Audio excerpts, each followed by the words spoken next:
السلام عليكم ورحمه الله تعالى وبركاته. وليدات مرحبا بكم في حلقه جديده من حلقات الاعداد العقديه. دائما مستمرين مع هذا الدرس اللي هو درس مهم اكيد. اليوم فقره مهمه ان شاء الله غادي نتعرفوا عليها. غادي نشوفوا واحد المساله اللي ضروري خاصها تكون عندنا، وضروري خاصنا نتعاملوا معها، وضروري خاصنا نعرفوا كيفاش حنا نتعاملوا مع هذا النوع ديال الاسئله اللي غيتحط لنا ان شاء الله، ولا هذه التقنيات اللي غنوريكم ان شاء الله في هذا الفيديو هذا. اول حاجه غندوي عليها ان شاء الله هو انه ملي كنتكلم حنا فاش الله درنا تقديم درس الاعداد العقديه، قلنا ان كل عدد عقدي يكتب بكيفيه وحيده. tout élément complexe s'écrit d'une manière unique avec l'expression suivante laquelle هي على الشكل هذا. ملي كنقولوا واحد العنصر ينتمي الى سي بمعنى كنفهموا انه زد يكتب على شكل a بلس اي multiplié fois b. d'accord avec a كتسمى لا بارتي ريال يعني الجزء الحقيقي، ب كتسمى لا بارتي ايماجينير يعني الجزء التخيلي، و اي يسمى عدد تخيلي، زد بصفه عامه يسمى عدد عقدي. اول حاجه غنتعرفوا عليها وليدات ان شاء الله هو ان هذه الكتابه ماذا تسمى. هذه الكتابه اللي كتشوف على شكل ا زائد اي بي اشنو كتسمى؟ بكل بساطه تسمى الكتابه الجبريه. الكتابه الجبريه، او بصيغه اخرى كاين اللي كيسميها الشكل الجبري، بمعنى ce qu'on appelle la forme algébrique. la forme algébrique واضح؟ la forme algébrique اللي خاصنا نتعرفوا عليه او اللي خاصنا نتاكدوا منه او اللي خاصنا نكونوا متيقنين منه على ان هذا العدد العقدي اللي كتشوفوا معايا انا وليدات، جميع الاعداد العقديه عندهم ثلاثه ديال الكيفيات ديال الكتابه، او عندهم ثلاثه ديال الاشكال المختلفه. واضح؟ عدد عقدي واحد يمكن لي انني نكتبه بثلاثه ديال الطرق مختلفه. كاين اول كتابه هي الكتابه اللي كتشوفوا اللي كتسمى الكتابه الجبريه او الشكل الجبري، او بالنسبه للناس ديال بيان سكون ابل ليكريتور الجبريك او بيان لا فورم الجبريك. لا فورم الجبريك هي اللي كتشوفوا على هذا الشكل. نعطيو امثله، مثلا كتلقى زد كيساوي 3 زائد 2 اي، مثلا زد كتساوي 5 زائد 3 اي. هذه الكتابات من هذا النوع تسمى كتابه جبريه للعدد العقدي زاد. واضح الدراري؟ مزيان. من بعد ما اكدنا على الكتابه الجبريه ودرجه تعاملنا معها وقلنا انها هي اللحق وانها مجموعه من المسائل وانها مجموعه من الامور، جا الوقت باش نعرفوا انواع اسد الكتابات اللي عندنا في الامتحان الوطني. هاد ثلاثه الانواع اللي غندوي عليهم ان شاء الله حنا خاصنا نكونوا كنميتريزيهم مزيان، خاصنا نعرفوا القواعد ديالهم. من غير هذا الشيء خاصنا نعرفوا كيفاش، لان في الامتحان الوطني شنو كيسولنا؟ كيعطينا عدد عقدي على الشكل الجبري، كنكونوا مطالبين اننا نكتبوا الكتابه المثلثيه. واضح؟ او نكتبوا عفوا الكتابات الاخرى. حنا غنشوفوا التسميه ديال كل وحده. اللي بغيت نوضح لك اكثر هو ان كل عدد عقدي كيف ما قلت لكم الدراري غيمكن لي نكتبوا بثلاثه ديال الطرق مختلفه. اول كتابه كتسمى كتابه جبريه. واضح؟ الكتابه الثانيه ان شاء الله غادي تعرفوا عليها اللي كتسمى كتابه او شكل مثلثي او كتابه مثلثيه يعني تريغونومتريك.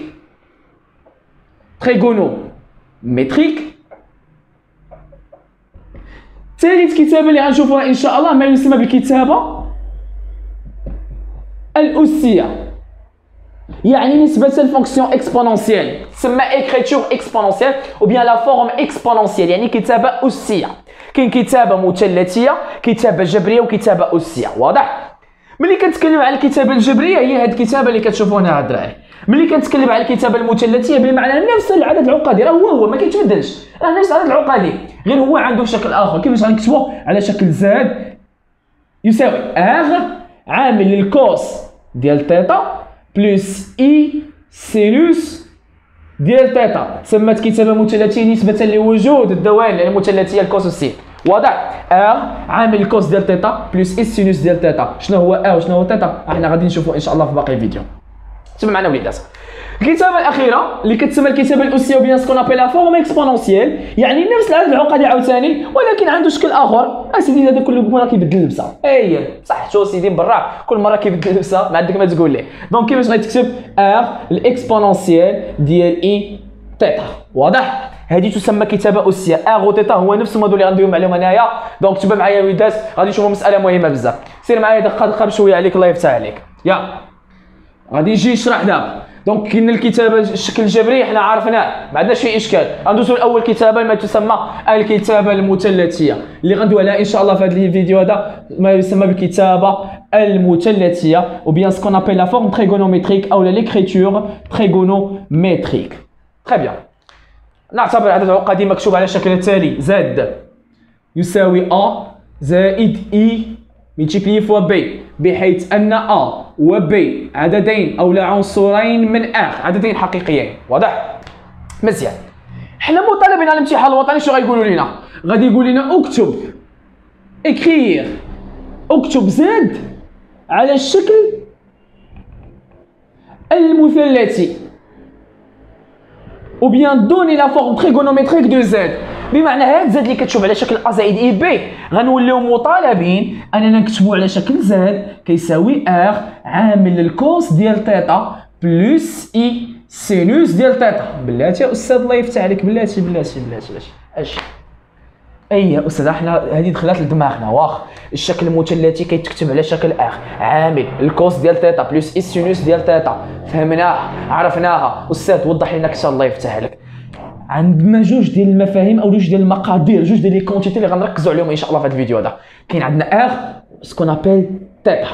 اول حاجه غندوي عليها غندوي على ار اللي كتسمى معيار العدد زد، معيار العدد زد بيان سكون ابل لو موديل، كتسمى لو موديل دو زد، معيار العدد زد. شنو هو هذا لو موديل هذا؟ تفهم معايا مزيان. المعيار لو موديل نرمز له بزد ما بين جوج ديال لي باغ. ما كتقراش لا فالور ابسولو دو زد، لا، مي كتقرا زد اونتر دو باغ. ملي كيكون عندي زد اونتر دو باغ اش كيتسمى معيار. كذلك هو ار بالنسبه لينا حنا، راه ار اللي كنهضروا عليها راه هي هاد زد باغ، او لا عفوا هي هاد زد اونتر دو باغ، يعني بحال هي ماشي قيمه مطلقه مي كيتسمى لو موديل دو زد. واضح؟ طيب بيان. كيفاش كيتحسبها استاذ؟ ها العلاقه ديالو الغاسين كاري ديال اش ديال ا au carré، يعني la partie réelle au carré plus la partie imaginaire au carré. عطاك مثال، عطيتك واحد زد كيتكتب على شكل جوج زائد 3 اي. غادي نقول لك حسب لي المعيار. غتقول لي يا استاذ هو زد اونتر دو باغ اش كيساوي؟ هو الغاسين كاري ديال 2 او كاري، يعني لا بارتي ريال او كاري بلس لا بارتي ايماجينير او كاري اللي هي 3 او كاري. الا حسبنا هادشي شحال غتجينا سي 4 بلس 9 اللي هي شحال؟ اللي هي تو سامبلومون لا راسين دو 13. تري بيان، هذا هو المعيار ديال هذا العقدي. زيد استاذ شي مثال اخر. مثلا عطيتك زد كيساوي 1 زائد اي، طلبت منك المعيار استاذ. اش غتقول لي؟ زد اونتر دو باغ يعني لو موديل دو زد اش كيساوي؟ المعيار او الجذر المربع ديال ا اس 2 بلس بي اس 2، يعني الجزء الحقيقي اس 2 زائد الجزء التخيلي اس 2. شكون هو الجزء الحقيقي؟ هو 1 اس 2 زائد الجزء التخيلي هنا هو 1 اس 2 اللي هي شحال؟ هي جذر مربع جوج. دونك هذه الكميه اللي كتشوف هنا تسمى معيار العدد العقدي زد اللي عندك هنايا. واضح الدراري؟ تري بيان، مسائل بسيطه واضحه، ما كاين حتى شي اشكال عندنا هنا لحد الان الحمد لله. يلا فهم معايا مزيان، غادي معاك دقه. هذا المعيار اللي كتشوف هنا الدراري كيحقق لي مجموعه من الخاصيات. اهم الخاصيات او الاهم اللي غنركزوا عليها ان شاء الله حنا هي هذه اللي غندوي عليهم دابا. اش كنقولوا؟ اسمع معايا مزيان. قال لك اسيدي لنعتبر عددين عقديين زد 1 و زد 2. متفقين؟ دونك غادي نقولوا ان المعيار ديال زد 1 مضروب في زد 2، يعني المعيار ديال الجداء اش كيساوي؟ هو المعيار ديال العدد الاول مضروب في المعيار ديال العدد الثاني. دونك لو موديل دو برودوي سي اوتوماتيكمون لو برودوي دي موديل. واضح؟ تري بيان. المساله الثالثه، المعيار ديال المساله الثانيه المعيار ديال زد 1 على زد 2 ديال الخارج فقط كتفرق عليهم المعيار، يعني المعيار ديال زد 1 على المعيار ديال زد 2.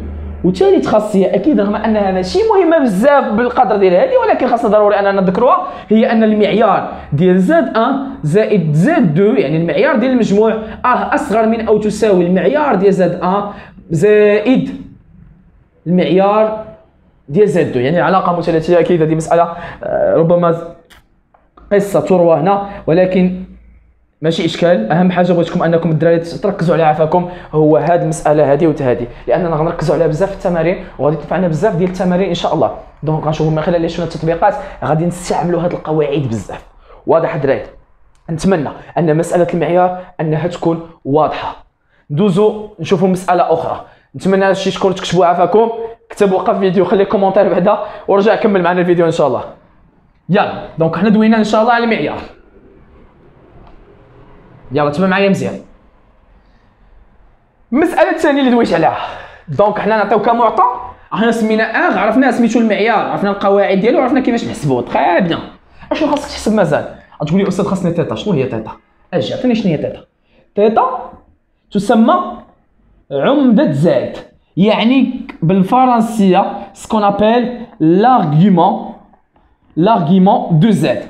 تيتا كتسمى عمدة زاد، يعني لارغيومون دو زاد. شنو هي هاد تيتا هادي؟ خصنا نعرفوا استاذ شنو هي تيتا. انا نشرح لخويا شنو هي تيتا وتبع معايا مزيان باش نحطوا المسائل التعاريف في مكانها الحقيقي، يعني ماشي نكونوا غير كنزربوا او لا فقط كنعطيو الامور عشوائيه هكا، لا خاصنا نسميو الامور بمسمياتها.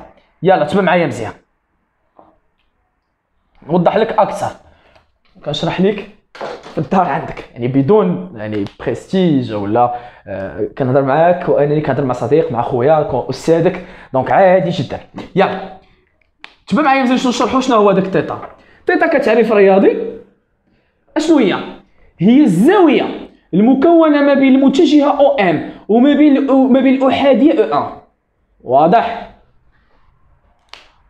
تيتا كتعريف رياضي هي الزاويه المكونه من بعدا بين متجهات محور الافاصيليه او ان وما بين او ام. بصيغه اخرى كتقول لنا خذ سيدي اي نقطه بغيتي، مثلا خدينا هذه النقطه ام ضمن هذا المستوى العقدي. واضح؟ اسيدي شوف هنا عندنا او ان اللي هي الاحاديه ديال محور الافاصيل. واضح؟ شوف معايا مزيان الزاويه، ها انت ها المتجهه او ام هي هذه المتجهه او ام. اخويا شوف الزاويه المكونه ما بين هاد او ام وما بين الاحاديه او ان، هذه اللي كتشوف هنا هي تيتا، تسمى عمده العدد العقدي. واضح؟ لان اصلا النقطه ام في المستوى الاحداثيات ديالها راه هما كيكونوا لنا ماذا؟ كيكونوا جزء حقيقي وجزء تخيلي ديال شي عدد عقدي. بنفس القضيه غتقول لي استاذ واش بالضروري تكون امانه ولا لا؟ نقدر نقول لك الا خديت ناخذ امانه مثلا راه هاد الزاويه انت لاحظ ها المتجهه او ام. واضحه؟ هاد الزاويه اللي كتشوف لي غتكون دابا من هنا حتى لهنايا هذه كلها كتسمى تيتا. واضح الدراري؟ مساله بسيطه جدا. هذا هو التعريف الرياضي ربما ديال، واذا سولك شي واحد شنو هي التيتا هذه غتقول كتعريف رياضي، يقول لك التعريف الرياضي الا بغيتي تعريف رياضي واخا نعطيك تعريف رياضي، راه هي الزاويه المكونه ما بين الاحاديه او ان وما بين نقطه ما بين المتجهه او ام، بحيث ان النقطه ام هي نقطه ضمن المستوى العقدي. تعريف بسيط سهل. واضح؟ مي حنا استاذ بغينا وريني الطريقه الله يفتح عليك كيفاش غادي نجاوب انا، كيفاش غنحدد تيتا بالنسبه لي انا في نهار الامتحان، اولا كيفاش غنحدد تيتا بالنسبه لي في التمارين. اول حاجه قبل ما نوريك نحدد تيتا غنشوفوا الخاصيات ديالها قبل عاد ان شاء الله نشوفوا كيفاش غادي نحددوا هذيك تيتا. غادي نشوفوا خاصيات اولا قواعد خاصيات العمده. واضح؟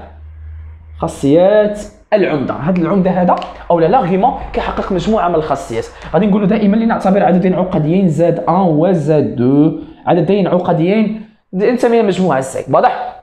اذا زد 1 اولا تيتا عفوا اللي هي العمده كنرمزوا ليها بلاغيمون. دونك غادي نقول لك ان لاغيمون ديال زد 1 مضروب في زد 2 تساوي ماذا؟ لاغيمون اللي هي العمده ديال جداء عددين عقديين، مثلا عندك زد 1 و زد 2. شنو هو لاغيمون ديال الجداء ديالهم؟ بكل بساطه كتعرف ان زد 1 بما انه عدد عقدي بمعنى غيكون عنده عمده، زد 2 حتى هو غيكون عنده عمده. اذا العمده ديال الجداء شكون هو؟ اسمع الخاصيات ديال لاغيمون هي نفسها الخاصيات ديال الداله الان. اذا سولتك الالان ديال ا في بي شحال؟ الطير غتقول لي الالان ديال ا زائد الالان ديال بي، والله حتى نفسها. لاغيمون ديال زد 1 في زد 2 شنو هي؟ بكل بساطه استاذ هي لاغيمون ديال زد 1 بلس لاغيمون ديال زد 2. سهله. زيد خاصيه ديال الالان لاغيمون ديال زد 1 على زد 2 شحال كتساوي؟ راه هي لاغيمون ديال زد 1 موان اش لاغيمون ديال زد 2 خاصيات ديال الالان. زيد استاذ لاغيمون ديال زد ولكن هاد المره اس ان الطير هي ان لاغيمون ديال زد. زيد كمل استاذ شي خاصيه اخرى. باقا عندنا واحد الخاصيه في الالان. شنو هي؟ ان لاغيمون ديال 1 سور زد اللي هي شحال؟ الا قلبتي اش غتولي؟ غتولي استاذ ناقص ناقص لاغيمون يعني ناقص العمده ديال زد. واضحه؟ مسائل بسيطه جدا، قواعد عاديه جدا. ان شاء الله غادي نشوفوا كيفاش غادي اننا يكون عندنا احتكاك. اذا وليدات دونك بما ما تعرفنا على ما يسمى بالمعيار، تعرفنا مع ما يسمى بالعمده لارغيمون، اهم القواعد ديال المعيار والعمده، كيبقى الاشكال استاذ كيفاش ندوزو من الشكل الجبري للشكل المثلثي. هو هادشي اللي غادي نشوفوه ان شاء الله في هذا يعني في هذا الفيديو هذا. اذا خليكم معنا وليدات. دونك غادي نمسح مباشره بغيا السبوره. دونك الا ما فتيش شي حاجه نتمنى انك توقف وتعاود تكتب، واضح؟ باش انك تستافد معنا. نعطيو مثال بسيط ان شاء الله ونكملوا نواصل على بركه الله. يلا شوف معنا مزيان. هات غادي ناخذ واحد على العقدي. نعتبر زاد يساوي، يكتب على شكل جذر مربع 3 زائد اي. هذا عدد عقدي، واضح؟ قال لك اسيدي اكتب على الشكل المثلثي، اكتب على شكل مثلثي هذا العدد هذا. بمعنى هاد الناس هادو اش بغاو؟ قال لك اسيدي زاد بغينا نشوفوه على شكل اخ عامل الكوس ديال تيتا بلس اي سينوس ديال تيتا. واضح؟ واضح يا استاذ؟ تبع معايا مزيان. يلا غادي نجيو غادي نقول شوف معايا مزيان. اول حاجه كتلاحظ عندي المعيار، غنحسب المعيار. نحسب اخ اللي كتساوي المعيار ديال زاد اللي هي جذر مربع ا اس 2 زائد ب اس 2 على حساب الخاصيه. اشنو عندنا هنا؟ شحال كتساوي؟ هي جذر مربع الجزء الحقيقي هنا شحال؟ جذر مربع 3 اس 2، الجزء التخيلي 1 اس 2. ها هي اللي هي شحال؟ جذر مربع 3 زائد 1 اللي كتساوي جذر مربع 4 اللي هي 2. واضح؟ اذا المعيار كيساوي جوج. هنا جذر 3 اس 2 دونك تقسم الجذر مع اس 2 بقات عندي 3 زائد 1 هي جذر مربع 4 اللي هي جوج. حنا حسبنا المعيار. كيفاش؟ اشنو بقى لي يا استاذ؟ بقى لي تيتا. كيفاش غندير؟ شوف معايا مزيان. كتاخذ هذاك زاد اللي كيتكتب على شكل جذر مربع 3 زائد اي، كتاخذ الشكل الجبري. واضح هذا؟ من بعد كتاخذ المعيار وكتعمل به. ها انت عملتي بالمعيار، زيد عامل. غنسولك هنا اللي عملنا بالمعيار جذر 3 واش عندها جوج؟ لا ما عندهاش. دونك حيدتي ليها جوج اسيدي بزز منك غتقسم على جوج باش تسمى درتي واحد زائد اش. هنا شنو بقى؟ هنا هاد اي واش عندها جذر؟ واش عندها جوج؟ لا ما عندهاش، حيدناها ليها. دونك كتبقى عندي واحد على جوج اللي حيدنا اللي عملنا بها مضروبه في اي. يعني ما درنا حتى شي حاجه، راه شدينا هذا العدد اللي هذا عندنا وعملنا بالمعيار اللي هو جوج. دونك هذا هو التعميل. واضح؟ ساهل. شحال كتساوي؟ شوف مزيان. دونك بقات عندي جوج عامل جذر مربع 3 على جوج زائد 1 على جوج مضروبه في اي. تخي بيان. هذا العدد العقدي اش كيساوي؟ بغيناه يتكتب على شكل اغ عامل الكوس ديال تيتا بلس السينوس ديال تيتا. اغ عندي هي شحال؟ هي جوج. ها هي جوج عامل الكوس ديال تيتا بلس اي سينوس ديال تيتا. هاي اعتبر ان جوج ما كايناش، نفس العدد معملين به. واضح؟ اذا غنجي غنسولك اذا هادشي اللي كاين الوسط كيساوي هادشي اللي كاين الوسط. هذا عدد عقدي وهذا عدد عقدي، هذا عدد عقدي كيساوي هذا العدد العقدي. ما معنى؟ اذا رجعتي الفيديوهات السابقه اش قلت لك؟ نقول ان عددين عقديين متساويين اذا وفقط اذا كان لهما نفس الجزء الحقيقي ونفس الجزء التخيلي. On dit que deux nombres complexes sont égaux si et seulement si ils ont le même ou bien le même partie réelle et même partie imaginaire. يعني نقول ان عددين عقديين متساويين اذا كان الجزء الحقيقي كيساوي الجزء الحقيقي والجزء التخيلي كيساوي الجزء التخيلي. داكشي اللي غادي نقولوا الدراري. طبقوا هنايا. شكون هو الجزء الحقيقي عندي هنايا؟ بكل بساطه غتقول لي استاذ هو جذر 3 على جوج. اش كيساوي؟ الجزء الحقيقي هنا هو الكوس ديال تيتا. زيد هنا غتقول لي استاذ شكون هو الجزء التخيلي؟ غنقول لك 1 على جوج. وهنا شكون هو؟ غتقول لي السينوس ديال تيتا. هاكاك. اذا دابا انا اش كنقلب على تيتا. ملي كتوصل لهاد المرحله ساليتي. شكون اللي كتبقى خالتي آلة حاسبه. هي هذه اختي ماشي صراحه لان عزيز عليا ديما معايا. واضح؟ اش كدير؟ بكل بساطه الكوس موجب السين موجب. اذا ما عنديش مشاكل. هاد المشاكل اللي قلت دابا غيكونوا فيديوهات ان شاء الله غندوي فيهم هاد المساله هذه. مي دابا ركز لي على الاسونسيال. شنو هو؟ اسيدي عندنا ها انت الكوس ديال تيتا كيساوي هاد الشيء والسين ديال تيتا كيساوي 1 على جوج. اذا شكون هي الزاويه تيتا اللي الكوس ديالها جذر 3 على جوج والسين ديالها 1 على جوج؟ كنتي حافظ الجدول الله يسهل عليك. ما حافظش الآلة حاسبه غتفاري القضيه. غتجي غتبان لك هنا واحد الشيفت غتورك على ديك الشيفت. ها هي غطلع لك واحد المربع صغير غتمشي طير نيشان الكوس. لو وركتي على الكوس غطلع لك الكوسينوس موان زان. ولكن شوف خاص الآلة الحاسبة تكون محولة الراديان. غطلع لك الكوسينوس ديال كوسينوس موان زان. بما اللي غتبان لك الكوسينوس موان زان داك الشيء الوسط غيبان لك واحد تحل واحد القوس. اش غتكتب؟ غتكتب هاد القيمه اللي عندك هنايا هادي. جذر اش؟ جذر 3 على اش؟ على 2. غدير بحال هكا، ملي غادي تساوي غطلع لك بي على 6. بي على 6. اذا الزاويه ثيتا هي بي على 6. ولكن مازال تاكد ثاني بالسينوس نفس القضيه الشيفت، ولكن هذه المره ماشي الكوس، غتورك على السينوس، غطلع لك السينوس موانزا.